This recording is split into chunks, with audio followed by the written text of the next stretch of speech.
বাংলাদেশে আয়নাঘরের কথা তো অনেক শুনছেন। এখন আমি একটা আয়নাঘর থেকে বেরোচ্ছি, আর এটা হচ্ছে ফিলিপিনের আয়নাঘর, যেখানে জাপানি সৈন্যরা ফিলিপিনের মানুষজনদেরকে, যারা ফ্রিডম ফাইটার ছিল, তাদেরকে এখানে অত্যাচার করতো। চলেন ভিতরে যাই, আর ভিতরে যাওয়ার পরটা এরকম খুবই দুর্গম। আর আপনারা যদি দেখেন যে এখানে, আমি যদি একটু উপরটাতে দেখাই, উপরটাতে হচ্ছে যে দিনের আলো, মানে যেখানে হচ্ছে যে গ্রাউন্ড লেভেল থেকে এটা অনেক নিচে, আর ঠিক এই জায়গাটা দিয়ে হচ্ছে যে আমাদেরকে ঢুকতে হবে। আসেন ভিতরে ঢুকি।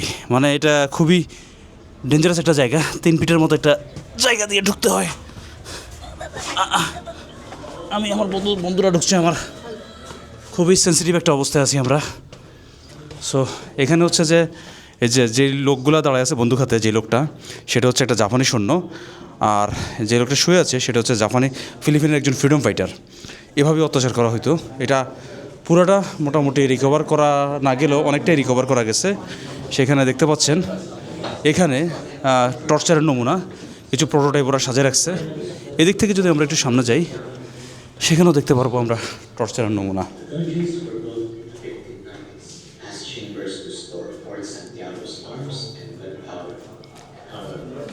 আর এই জায়গাটা হচ্ছে পোর্ট সান্টিয়াগো, ম্যানিলা পোর্টে। So it's a torture cell cabin. খুবই সেন্সিটিভ একটা জায়গা। এখানে টর্চারের নমুনাগুলো ওরা দিয়ে রাখছে।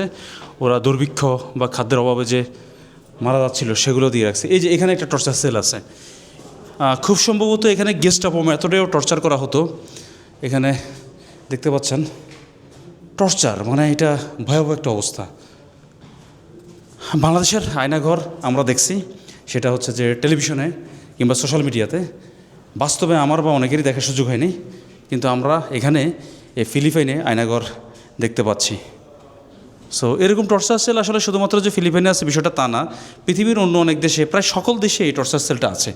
মূলত যুদ্ধবন্দীদেরকে অথবা ফ্রিডম ফাইটারদেরকে অথবা যারাই কোনো মতের বিরুদ্ধে চলে যায় তাদেরকে এরকম অত্যাচারের জন্য এই ধরনের আয়নাঘর বা টর্চার সেল করা হয়।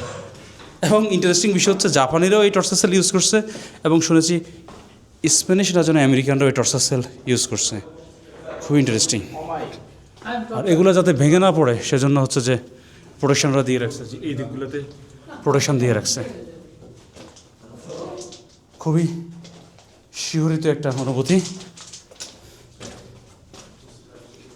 আর এদিক দিয়ে সিঁড়ি দিয়ে উপরে ওঠা যায়, মানে খুবই ছোট। দর্শক, আয়নাঘর আপনাদেরকে দেখালাম ফিলিপাইনের। মানে এই শ্রেণীর ইয়েগুলো খুব ছোট। ও, এখন একটু নিঃশ্বাস নিতে পারে, ভালো লাগতেছে। মনে হচ্ছে ভিতরে দম বন্ধকর একটা পরিস্থিতি ছিল, একটা দম বন্ধকর পরিস্থিতি। যাই হোক, এরকম যাতে কোনো ধরনের মানুষের উপরে কোনো নির্যাতন না চালানো হয়, বিচার বহির্ভূত কোনো কিছু না চালানো হয়, সেই দোয়া এবং আশা আমরা রাখতেই পারি। ভালো থাকবেন, আল্লাহ হাফেজ।